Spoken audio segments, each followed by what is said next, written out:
Hello everyone dear friends, આપણે એક નવો ટોપિક શીખવો છે આજે, જેનું નામ છે ઇવોલ્યુશન. તો ઇવોલ્યુશન કેવી રીતે આવે છે એનું એક સુપર એક્ઝામ્પલ આપણે અહીંયા મૂકેલું છે. આપણે ઇવોલ્યુશન શીખવું છે.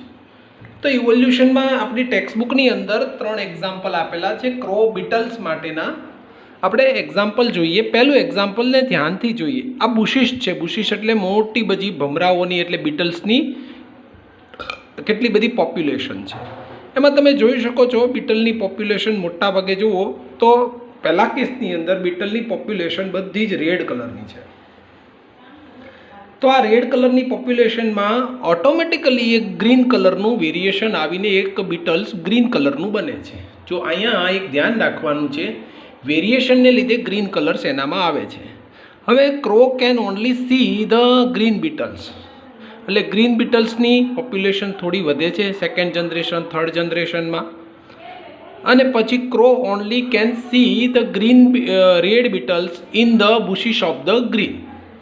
હવે તમે જોઈ શકો છો અહીંયા ગ્રીન બીટલ્સ એને દેખાશે નહીં, કારણ કે નીચેનું જે આખું બુશિશ છે, આખું વસ્તી છે, એ ગ્રીન બીટલ્સ અને રેડ બીટલ્સમાં ફક્ત એને ગ્રીન બીટલ્સ જ દેખાશે. એટલે હવે તમે અહીંયા જોઈ શકો છો કે સેકન્ડ જનરેશન, થર્ડ જનરેશન આવતી જાય એમ ગ્રીન કલરના બીટલ્સ જે છે એની પોપ્યુલેશન પ્રોજેન્સીમાં વધતું જાય. એટલે શું બનશે? ક્રો એટલે કાગડાઓ જે crow can not see the green colour beetle, એટલે ગ્રીન કલરના બીટલે જોઈ જ નથી શકતા on the green leaves of the bushes and therefore cannot eat them. Crow cannot eat them because crow cannot see green color beetles on the green leaves. એટલે green કલરના Beatles જોઈ નથી શકતા, ઓનલી રેડ કલરના Beatles જોઈ શકે, એટલે red કલરના બીટલ્સને ખાશે અને એકલી ગ્રીન પ્રોજેન્સી આગળ વધશે. And therefore the progeny of green beetles is not eaten while the progeny of red beetles continue to eaten. Only red beetles only continue to eaten. As a result, there are more and more green beetles than the red ones in the beetle population. Only green beetles are more and more grow. So what is the, શા માટે આવું બન્યું? એક તો વેરિએશનથી red Beatles આવી ગયું અને એકલા ગ્રીન બીટલ્સ જે છે એ તો ખાવાના, કારણ કે crow can not see the green beetles on the leaves of green. એટલે એકલું ગ્રીન બીટલ્સ જે છે એની પ્રોજેન્સી, એની પોપ્યુલેશન વધતી ગયું. આ જુઓ તમે, રેડ બીટલ્સમાંથી શું બની ગયું છે મિત્રો? ગ્રીન બીટલ્સ બની ગયા. આમ જુઓ તો આ ઇવોલ્યુશનનો એક પાર્ટ છે. What is means of evolution? Evolution means the creative changes after A long period of time.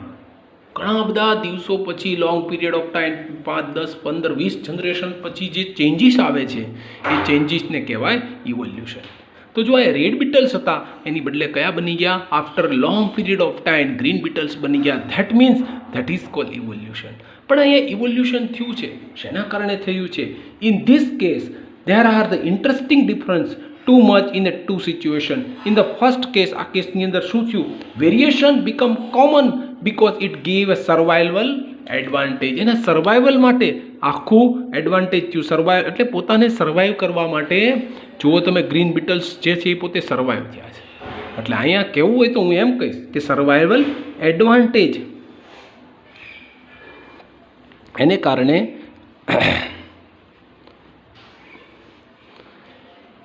Green બીટલ્સની પોપ્યુલેશન ખૂબ વધી ગઈ. આ એક ટાઈપની સ્પેસીસ લીધી છે બીટલ્સી. આની જગ્યાએ કોઈ પણ એનિમલ પણ આપણે લઈ શકીએ. હવે આ થયું શું કામ? સર્વાઈવલ એડવાન્ટેજ આવ્યો શું કામ એનામાં? In other word it means the natural selected, કારણ કે નેચરે સિલેક્શન કર્યું છે. જુઓ આનું આખું, એટલે આને થિયરીનું નામ આપશું natural selection theory. Naturally selected એટલે આ થિયરીનું નામ આપશું natural. We can see that the natural selection is exited by the crow. Crow દ્વારા નેચરલ સિલેક્શન થયું છે. જો crow only can see green red beetles then eat the red beetles only. એટલે ક્રો દ્વારા નેચરલ સિલેક્શન થયું છે. And more the population of the green beetles in the population would be. એટલે more green બીટલ્સની population થયું. શું કામ થયું? બે જ રીઝન છે.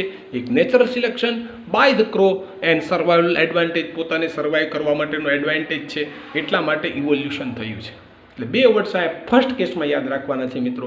The natural selection is the directing evolution in the beetle population in the result adapting in the beetle population to fit their environment better.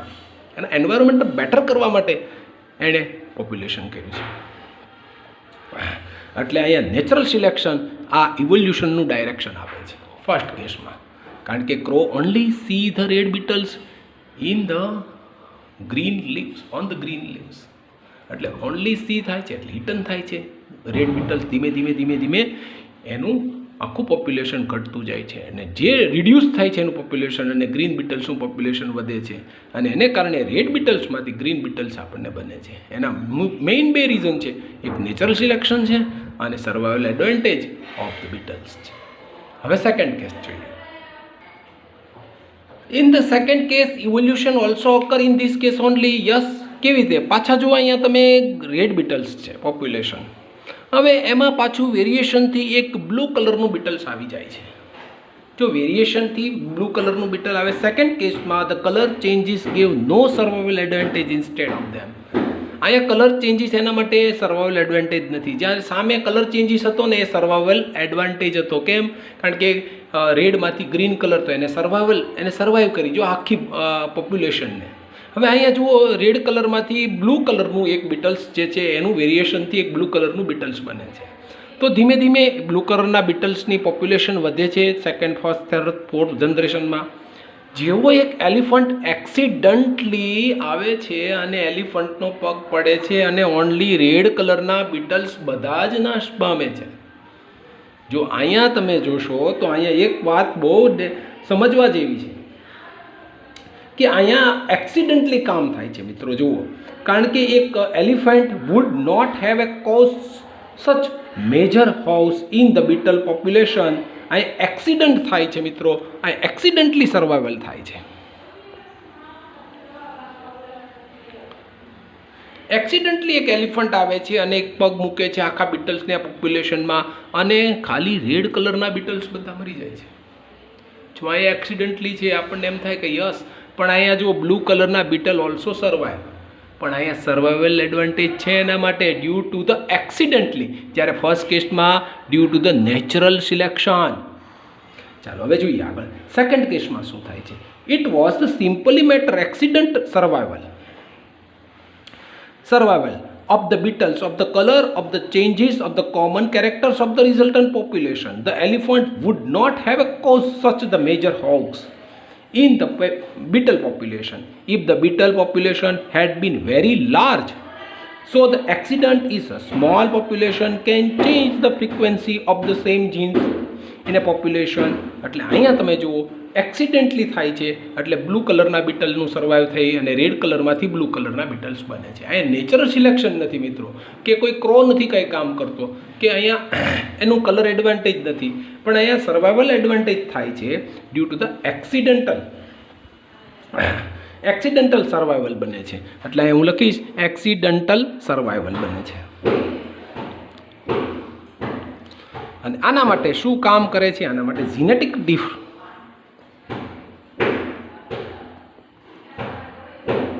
કામ કરે છે.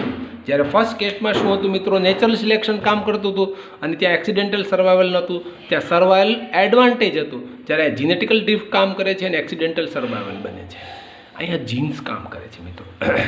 પ્રોવાઈડ ધ ડાયવર્સિટી વિથઆઉટ એની એડપ્ટેશન. કોઈ એડપ્ટેશન વગર, કોઈ જાતના એડપ્ટેશન વગર આખું ડાયવર્સિટી જે છે એનું સર્વાઇવલ થાય છે. જો આખી ડાયવર્સિટી બ્લુ કલરની સર્વાઇવ થઈ ગઈ એના માટે કહેવાય જીનેટિક ડ્રિફ્ટ. મિત્રો યાદ રાખજો જીનેટિક ડ્રિફ્ટ શું છે. હું તમને એક બિગ ડિફરન્સ બે વચ્ચે આપી, જીનેટિક ડ્રિફ્ટ અને નેચરલ સિલેક્શન. બે કેસ બરોબર યાદ રાખજો મિત્રો. જીનેટિક ડ્રિફ્ટ માટે કયું કામ છે? એ મેઇન રીઝન જીનેટિક ડ્રિફ્ટનું છે. જ્યારે પહેલા નંબરના કેસમાં નેચરલ સિલેક્શન હતું, બરોબર ને? બરોબર આ બંને કેસ જે છે યાદ રાખવાનું છે. હવે શું બને છે? દે ગીવ ટુ નો નેચરલ એડવાન્ટેજીસ. કોઈ જાતનો નેચરલ એડવાન્ટેજીસ નથી, સર્વાઇવલ એડવાન્ટેજ નથી. This is the notion of the genetical drift. અહીંયા થાય છે એક્સિડેન્ટલી સર્વાઈવ થાય છે પણ નો કોઈ જાતનો સર્વાઈવલ એડવાન્ટેજીસ એની પાસે છે નહીં મિત્રો. જ્યારે ઓલા પણ સર્વાઈવલ એડવાન્ટેજ હતો એટલે નો સર્વાઈવલ એડવાન્ટેજીસ હિયર. કોઈ પોતાની જાતને બચાવી શકવાનો સર્વાઈવલ એડવાન્ટેજ આ તો છે બાય એક્સિડન્ટલી આ બધું કામ બની ગયું છે ને બ્લુ કલરના બીટલ્સ બની ગયા, રેડમાંથી બ્લુ કલરના બીટલનું ઇવોલ્યુશન થયું છે. એટલે અહીંયા હું કહીશ જ્યારે એક્સિડન્ટલી કામ થશે એટલે જીનેટિકલ ડ્રિફ્ટ બનશે, એટલે અપવાદ છે, જીન્સનો અપવાદ બની જાય છે. અહીંયા એક્સેપ્શન ઓફ જીન્સ છે. જુઓ મિત્રો, એક્સેપ્શન ઓફ જીન્સ છે, એક્સિડન્ટલ સર્વાઈવલ છે, પણ સર્વાઈવલ માટેનો કોઈ એનો એડવાન્ટેજ નથી મિત્રો. એટલે આ કેસ જે છે એમાં માટે જીનેટિકલ ડ્રિફ્ટ બહુ કામ કરે છે મિત્રો. એટલે નવું બ્લુ કલરના બીટલ્સ છે એનું પોપ્યુલેશન વધતું જશે. Okay, second case. હવે થર્ડ નંબરના કેસમાં ઇવોલ્યુશન કેમ થાય છે એ જોઈએ આપણે. હવે જોઈએ કેસ નંબર 3. પાછા છે તો રેડ કલરના બીટલ્સ છે, એમાંથી રેડ કલરના સેકન્ડ જનરેશનમાં રેડ કલરના બીટલ્સ બને છે. પણ અહીંયા એક તકલીફ એ પડે છે, ભૂખમરો આવે છે મિત્રો. ભૂખમરો એટલે શું છે મિત્રો? ધારો કે ખાવાની અછત આવી જાય, કોઈ જાતનું કાંઈક વરસાદ ન પડ્યો હોય, કાંઈક એવી સિચ્યુએશન આવે છે જેથી એને પૂરતું ન્યુટ્રિશન નથી મળતું મિત્રો. તો આખા બ્લુ કલરની જે પ્રોજેન્સી છે, જે સ્પેસીસ છે, આ બધા જ બીટલ્સને, રેડ કલરના બીટલ્સને કોઈ જાતનું ન્યુટ્રિશનનો પાર્ટ મળતો નથી. beetle population begins to extend. The bushes start the suffering from the plant disease. કેટલોક પ્લાન્ટ ડિસીઝ એનામાં આવી જાય. ન્યુટ્રિશનનો amount of the leaf material for the beetles is reduce. કાં તો એનામાં પ્લાન્ટ ડિસીઝ આવે છે, કાં ભૂખમરો છે, કંઈક એવી સ્થિતિ આવે છે જેને કારણે એનામાં ન્યુટ્રિશનના પાર્ટ એને નથી મળતા, વરસાદ ઓછો મળે છે, એટલે ભૂખમરો જેને સાદી સ્થિતિમાં કહી. તો અહીંયા જે રેડ કલરના બીટલ્સ છે એને થોડુંક ન્યુટ્રિશન નથી મળતું, એટલે પ્લાન્ટમાં ડિસીઝ માનો કે આવી ગયો છે એરિયા પૂરતો. તો હવે શું થશે, એની જે સાઇઝ છે એ હાવ ડિક્રીઝ થશે.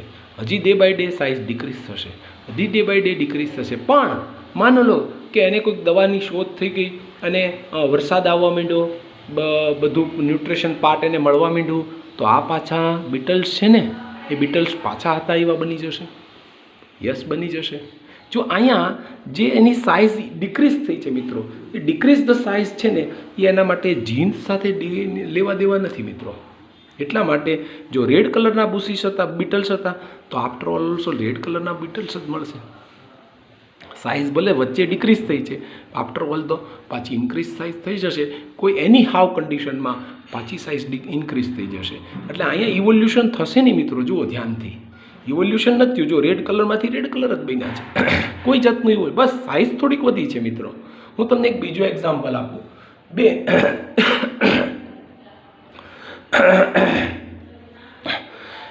માનો કે બે ઉંદર જે છે એની પૂંછડી કાપી નાખું, મેલ ફિમેલની, અને પછી એમાંથી એક નવો ઉંદર જે ફર્સ્ટ જનરેશનમાં બને તો એની ટેલ્સ જે કટ થયેલી આવે, ન આવે મિત્રો.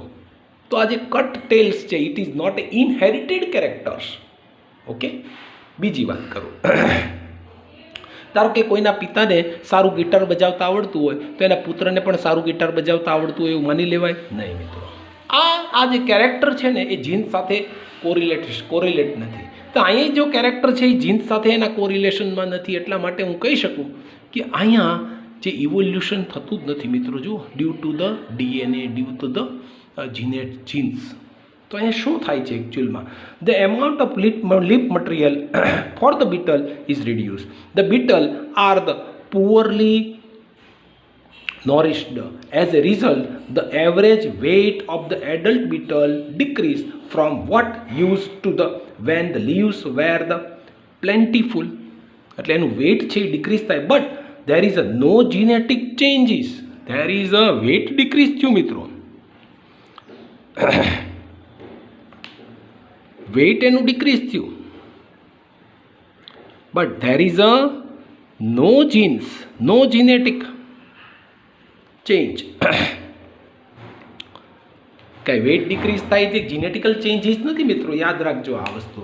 After a few years and a few beetles generation of the such the scarcity, જે સેક્રિસિટી થયેલા જે જીન્સ બીટલ્સ છે the plant disease is the eliminate. ધારો કે પ્લાન્ટ ડિસીઝ જતો રહ્યો, એની તે સેક્રિફિશિયન્સિટી, ન્યુટ્રિશન પાર્ટ આ બધું મળતું ગયું એને મિત્રો, ત્યારે there is a lot of leaf food એને મળતું ગયું. અને at the time what would be expect the weight of the beetles to be, ત્યારે વેટ એનું ઇન્ક્રીઝ થયું અને પાછા ઓરિજિનલ બીટલ જે હતા એ આવી ગયા. એટલે આ થર્ડ કેસમાં મિત્રો એમ કહેવાનું છે કે જે જીન્સ સાથે જે કોરિલેશન છે કેરેક્ટર, હે મિત્રો, જે કેરેક્ટર જીન્સ સાથે કોરિલેટેડ છે ને એ કેરેક્ટર જ ઇવોલ્યુશનમાં પાર્ટ ભજવશે. જો આ એક કેરેક્ટર છે એ જીન્સ સાથે કોરિલેટેડ નથી, પુઅર્ટી ને સેક્રિફાઈસી ને પ્લાન્ટ ડિસીઝ ને આ બધા કેરેક્ટર જીન્સ સાથે કોરિલેટેડ નથી, એટલે ઇવોલ્યુશનમાં એનો કોઈ પાર્ટ છે નહીં મિત્રો. એટલે ત્રણેય કેસમાં બરોબર ધ્યાન રાખવાનું છે મિત્રો કે કયા કેરેક્ટર ઇનહેરિટેડ છે. ઇનહેરિટેડ મીન્સ ઓફ સ્ક્રીનમાં એ કેરેક્ટર ટ્રાન્સફર થાય છે. અને કયા કેરેક્ટર એક્વાયર્ડ ટ્રેટ છે, એક્વાયર્ડ કેરેક્ટર છે, which is not a transfer to the next offsprings, which is not a related with the DNA. જો આ એક પોટીનું character which is not a linkage with the genes, not a linkage with the DNA, એટલે એ transfer નથી થતું અને એટલે જ એનામાં ઇવોલ્યુશન જોવા નથી મળતું. જ્યારે ફર્સ્ટ અને સેકન્ડ કેસમાં ઇવોલ્યુશન થાય છે, થર્ડ કેસમાં ઇવોલ્યુશન થતું નથી મિત્રો. આ ત્રણ કેસ બરોબર યાદ રાખવાના છે મિત્રો, બહુ મજાના કેસ છે અને ત્રણેય કેસમાં આપણી ટેક્સ્ટ બુકમાં બહુ સરસ મજાનું ડિસ્ક્રિપ્શન એનું આપ્યું. જુઓ મિત્રો નિરાતે, આ રેડ કલરના બીટલ્સ છે, એમાંથી ક્રો એક ગ્રીન કલરનું બીટલ આવી ગયું. ગ્રીન કલર બીટલ્સ અહીંયા સર્વાઇવલ એડવાન્ટેજને કારણે બચી ગયું છે નેચરલ સિલેક્શનથી, પણ એમાં ઇવોલ્યુશન થાય છે અને ગ્રીન કલરના બીટલ્સ બને છે. જો અહીં ઇવોલ્યુશન છે first case due to the natural selection, understood, survival advantage also here. Second case red બીટલ્સમાંથી પાછું એક બ્લુ કલરનું બીટલ્સ વેરિએશનમાં આવે છે અને બ્લુ કલરના બીટલ્સ વધતા જાય છે. સેકન્ડ થર્ડ એલિફન્ટનો એક પગ પડે છે અને રેડ કલરના બીટલ્સ એક્સિડન્ટલી રિડ્યુસ થઈ જાય છે અને બ્લુ કલરના બીટલ્સ જે છે એનું વેરિએશન આવી અને ઇવોલ્યુશન થાય છે. અહીં પણ જુઓ સેકન્ડ કેસમાં રેડમાંથી બ્લુ કલરના બીટલ્સ બને છે, આ પણ ઇવોલ્યુશન છે due to the genetic drift મિત્રો. જીન્સમાં જે વેરિએશન આવે છે, જીન્સમાં એક્સેપ્શન આવે છે, એટલા કારણે આ બન્યું છે. અને એક્સિડન્ટલ છે એટલે એક્સિડન્ટલ સર્વાઇવલ કેસ અહીંયા કામ કરશે, જ્યારે અહીંયા નેચરલ સિલેક્શન કામ કરશે. અહીંયા accident survival for the survival advantage છે, જ્યારે સર્વાઇવલ એડવાન્ટેજ નથી મિત્રો. આ પોતાની જાતિ બચાવી શકશે નહીં મિત્રો, ક્યારેક ગુમાવી દેશે. અહીંયા જીન્સ સાથે કોરિલેશન નથી મિત્રો, આનું જુઓ. થર્ડ કેસમાં રેડ બીટલ્સમાંથી થોડુંક પોવર્ટી આવે, સેક્રિફાઈ થાય અને એને પૂરતું ન્યુટ્રિશન ન મળે અથવા પ્લાન્ટમાં કોઈ ડિસીઝ આવી જાય અને એને કારણે એની સાઇઝ ઘટી જાય. ધીમે ધીમે જો એને પ્લાન્ટને થોડુંક ન્યુટ્રિશન મળે, ડિસીઝ છે એનું એલિમિનેટ થાય એટલે તરત જ તે રેડ કલરના બીટલ્સમાંથી પાછા red colour. No evolution occur in third case, no evolution occur in the third case because here the DNA is not related with the characters.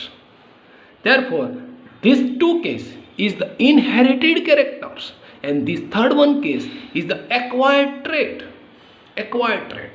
which is not a part of the evolution, which is not a transmits the character or trait to the next generation.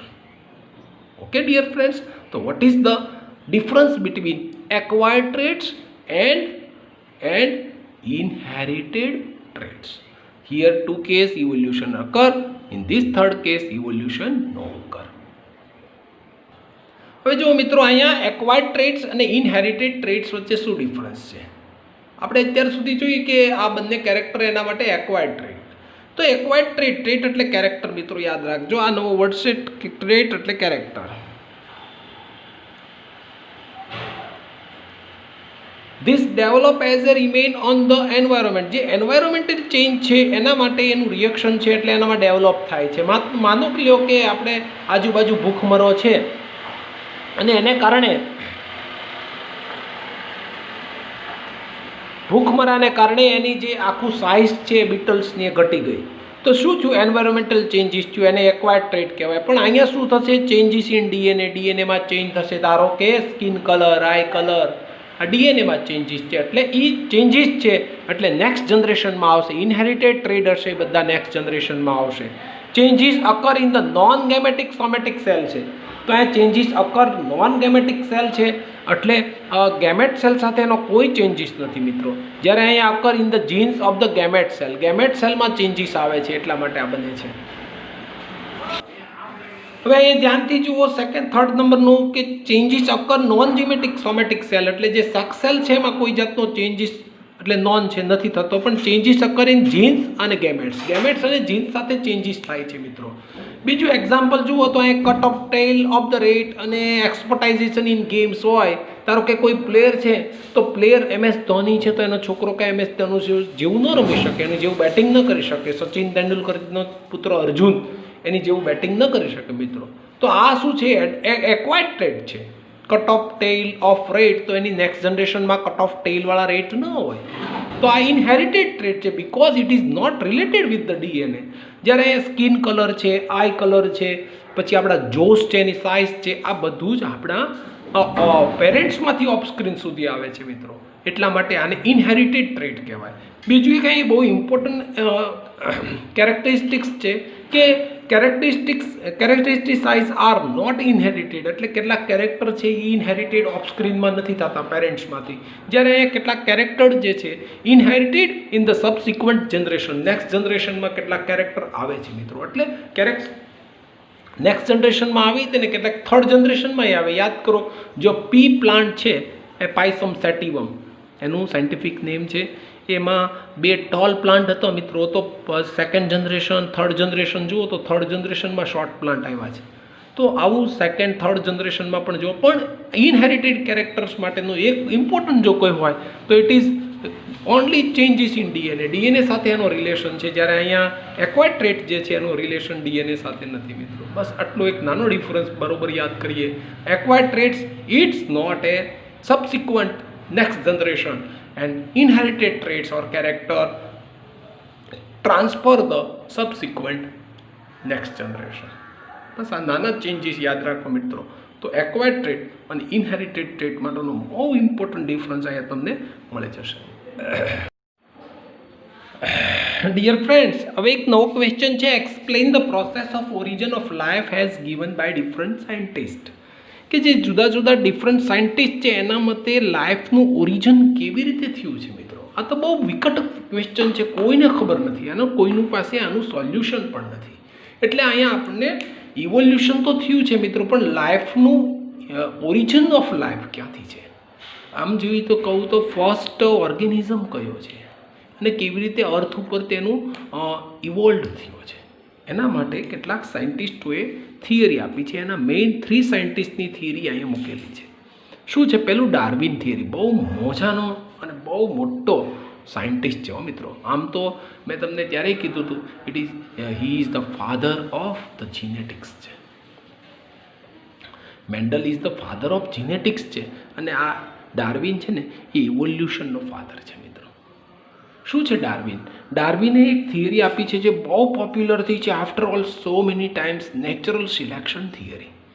એ એમ કહે છે, આની બહુ સાદું વાત કરું તો આપણે જે બીટલ્સની પહેલાં ક્વેશ્ચનમાં વાત કરી હતી ને કે કયા બીટલ્સ બચે છે, સર્વાઇવલ થાય છે, એનો એડવાન્ટેજ જે બીટલ્સ નેચર સાથે સિલેક્શન થાય છે, જે બીટલ્સનું નેચર સાથે એડપ્ટેશન થાય છે, એ બીટલ્સ બધા જ બચી જાય છે.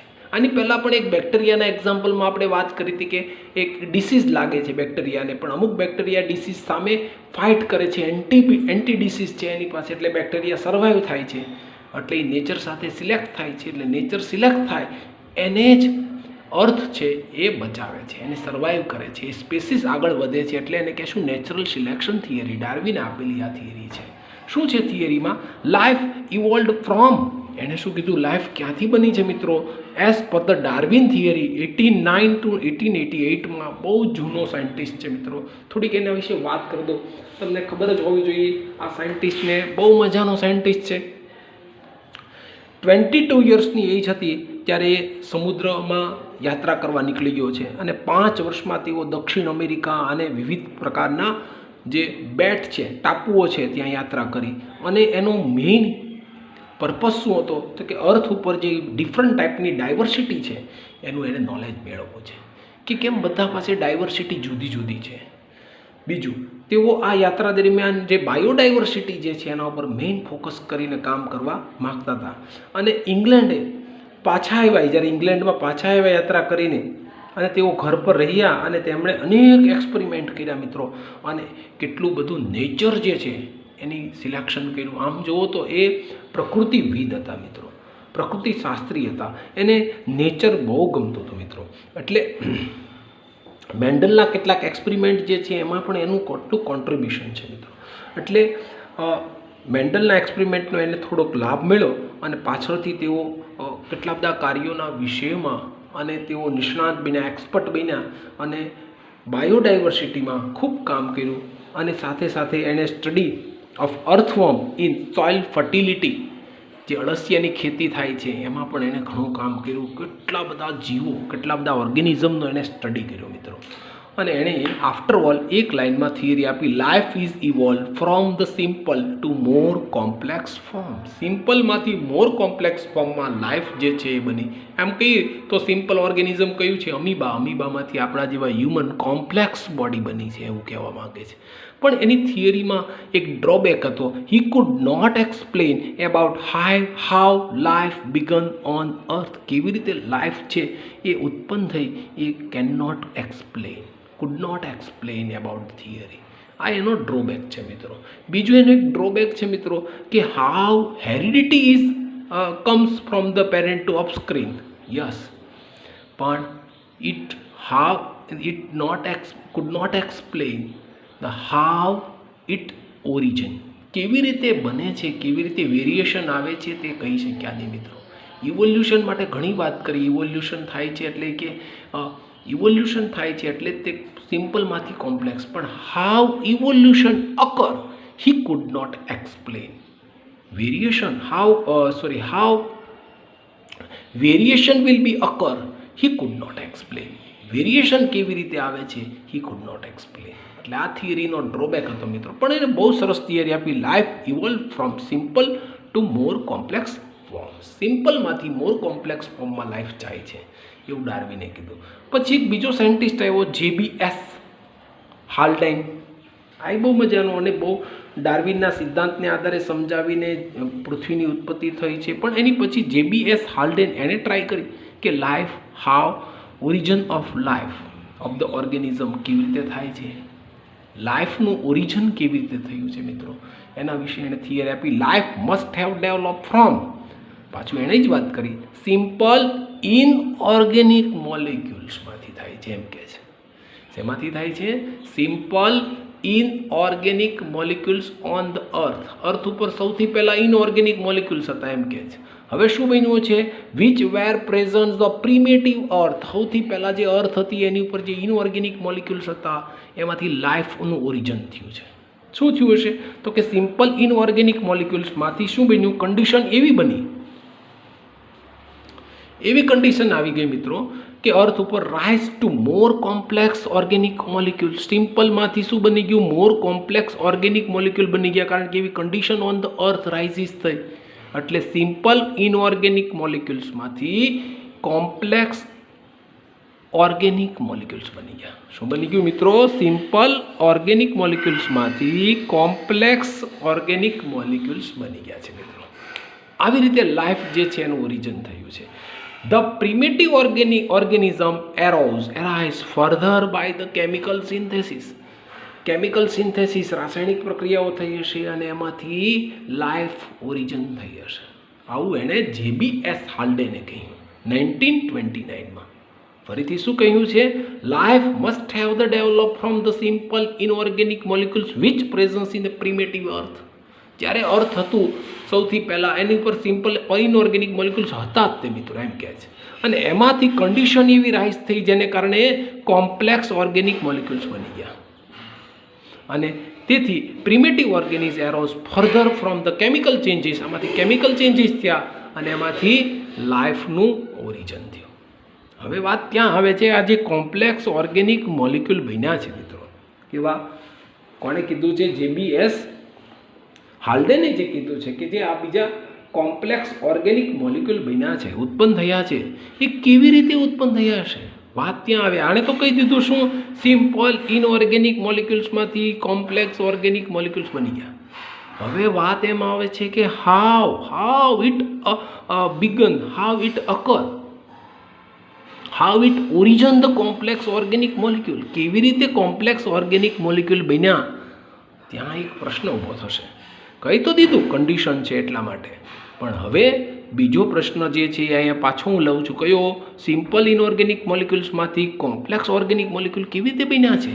હવે એ પ્રશ્નનો જવાબ આપવા માટે ત્રીજો સાયન્ટિસ્ટ આવે છે, જેનું નામ છે Stanley L Miller and the Harold Urey. Harold Urey અને મિલર બંને ભેગા થઈ અને ઓલો ક્વેશ્ચન મેં હમણાં પૂછ્યો ને, કયો ક્વેશ્ચન મિત્રો? આ ક્વેશ્ચનનો જવાબ આપવા માટે એણે તૈયારી કરી. Simple inorganic molecules converted into complex organic molecule. How complex organic molecule will origin, કેવી રીતે બન્યા, હાઉ ઇટ ઇઝ ઓરિજિન. ચાલો હવે એનો આન્સર આપે છે.